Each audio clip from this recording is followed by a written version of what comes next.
ఎఫెసీ పత్రికలో 4వ అధ్యాయం 2వ వచనంలో అపోస్తలుడైన పౌలు గారు ప్రేమతో ఒకరినొకడు సహించుకొనుడి అని రాశాడు.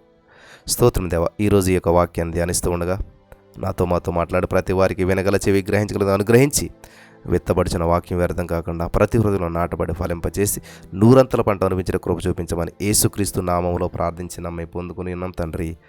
ఆమేన్. హల్లెలూయా. ప్రియులారా, చాలా జాగ్రత్తగా గమనించాలి. ప్రేమ దీర్ఘకాలము సహించును అని కూడా 1 కొరింథీ 13:4 చెప్పాడు. మీ సహనమును సకల జనులకు తెలియబడనీయడని చెప్పి మరొకసారి సహనం యొక్క ప్రాముఖ్యతను నొక్కి చెప్పాడు పౌలు గారు. మత్తయి సువార్తలో యేసుక్రీస్తు ప్రభువారు కూడా అంతం వరకు సహించువాడెవడో వాడే రక్షించబడునని చెప్పి మత్తయి 24:13 యేసుక్రీస్తు ప్రభువారు అంటూ ఉన్నాడు.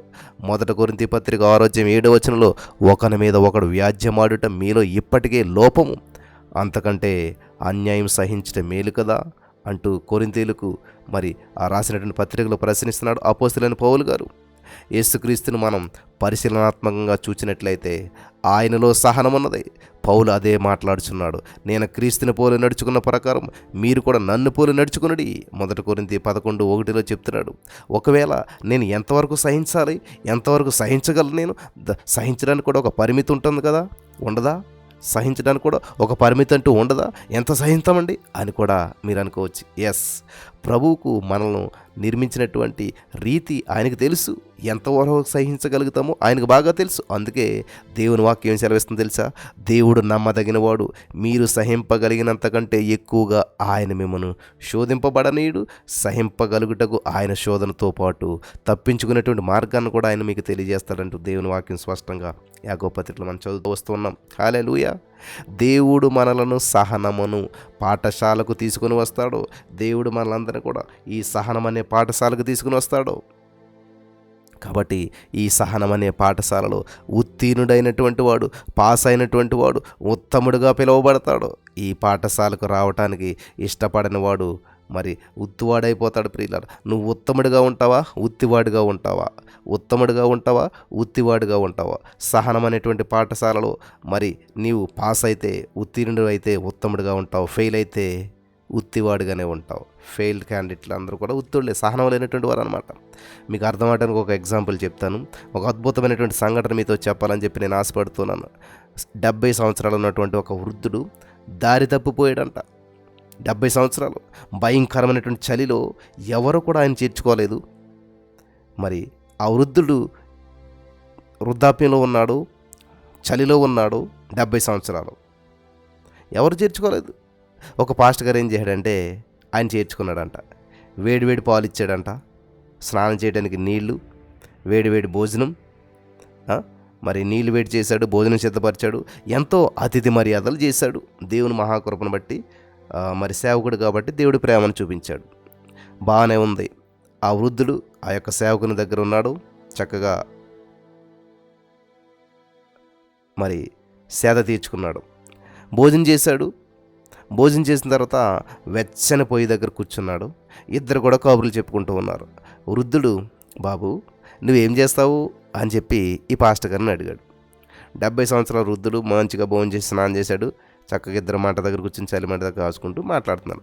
ఏం బాబు నువ్వేం చేస్తావనంటే, నేను పాస్టర్ గారినండి అని చెప్పి ఈ యొక్క సేవకుడు చెప్పాడు. అయ్యో నువ్వు పాస్టర్వా అంటే జీసస్ను పూజిస్తావా అని మళ్ళీ అడిగాడు పెద్ద మనిషి. అవునండి, యేసుక్రీస్తు ప్రభు నా రక్షకుడు, నా ప్రభువు, నాకు మరి మోక్షాన్ని ప్రాప్తినిచ్చేటువంటి నా నిజ దేవుడు.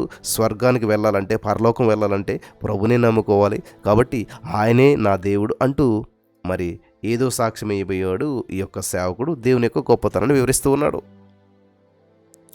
ఆ వృద్ధుడు ఏం చేస్తూ ఉన్నాడంటే అడ్డు తగులుతూ, ఊరుకోవయ్యా, అసలు దేవుడు ఎక్కడున్నాడు? దేవుడు లేడు, దెయ్యం లేదు, అదంతా కూడా మన భ్రమ, అంత ఈజీగా కొట్టుపడేశాడు ఆ వృద్ధుడు. అయ్యో, నేను ఇలాంటి మనిషిగా ఇంత పరిచర్యలు చేసింది, ఇట్లాంటి వాడిగా నేను ఇంట్లో చేర్చుకున్నది, వేడి నీళ్ళు కాసి పెట్టింది, చక్కటి భోజనం పెట్టింది అని చెప్పి లోపల బాధపడిపోతున్నాడు ఈ పాస్టర్ గారు. అక్కడితో ఆగలేదు ఆ వృద్ధుడు. మళ్ళీ మాట్లాడుతూ మొదలుపెట్టాడు. ఏందయ్యా, ఏం పాస్టర్ ఉద్యోగం అయ్యా ఇది? ఏదో ఒక ఉద్యోగం చేసుకోవచ్చు కదా, దేవుడు అంటూ పిచ్చివాళ్ళగా తిరుగుతూ ఉన్నావు, పిచ్చివాడు అవ్వద్దు, పిచ్చివాడు కాకు. దేవుడు అన్నటువంటి మత్తులోకి దిగి మరి నువ్వు బయటపడటం చాలా కష్టం, ఎందుకే ఎలా చేస్తావు అని చెప్పేసేసి ఆ వృద్ధుడు మరలా మాట్లాడుతున్నాడు. ఈయనకి సలహాలు ఇస్తూ ఉన్నాడు. ఈ పాస్టర్ గారికి చాలా కోపం వచ్చేస్తూ ఉంది లోపల నుంచి. ఇంత చేసి నేను దిక్కుతోచని స్థితిలో ఉంటే, చలిలో వణికిపోతూ ఉంటే, సరిలే అని చెప్పి దేవుని యొక్క ప్రేమను బట్టి, మరి దేవుడు వృద్ధుని గద్దెంపగా అని చెప్పేసి అన్నాడు కాబట్టి మరి చక్కగా దేవుని ప్రేమను చూపించాలన్నాడని చెప్పేసేసి ఈ క్రిస్మస్ టైంలో, ఈ చలి టైంలో ఈ వృద్ధుడిని నేను తీసుకుని వచ్చి చక్కగా మరి యొక్క మర్యాదలు నేను చేస్తే ఇలా చేస్తాడా అని చెప్పేసేసి కోపం వచ్చిందంట. కోపం వచ్చి వెంటనే ఆ యొక్క సేవకుడు ఆ 70 సంవత్సరాల వృద్ధుని గట్టిగా హెచ్చరించాడంట.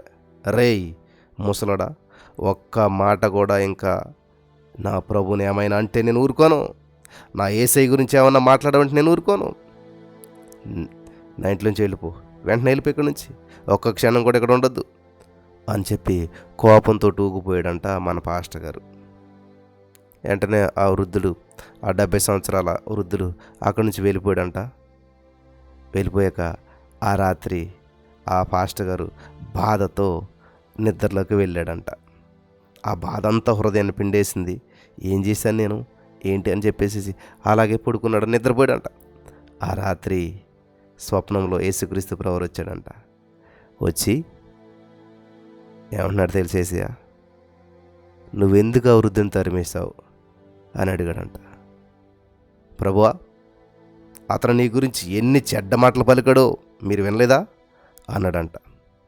అప్పుడు యేసయ్య చాలా మెల్లని స్వరంతో చక్కగా చిరునవ్వు నవ్వుతూ, నేను 70 ఏళ్ళు అతను సహించాను, 70 సంవత్సరాలు బట్టి అతను సహిస్తూనే ఉన్నాను, ఒక్క రాత్రి నువ్వు అతను సహించలేకపోయావా అని ప్రభు వెళ్ళిపోయారంట.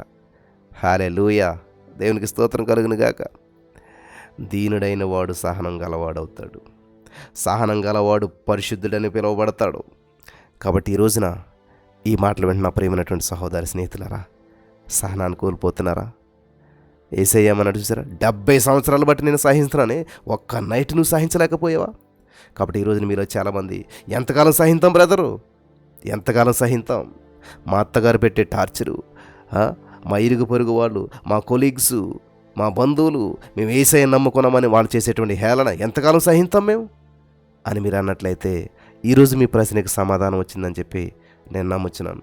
పరిశుద్ధాత్మ దేవుడు మరి మీకు అటువంటి సహనం ఇచ్చి అద్భుతమైన కార్యం మీ జీవితంలో కూడా చేసి అనేక మందికి దీవెనకరంగా చేసి నడిపించి బలపరచును గాక. ఆమేన్.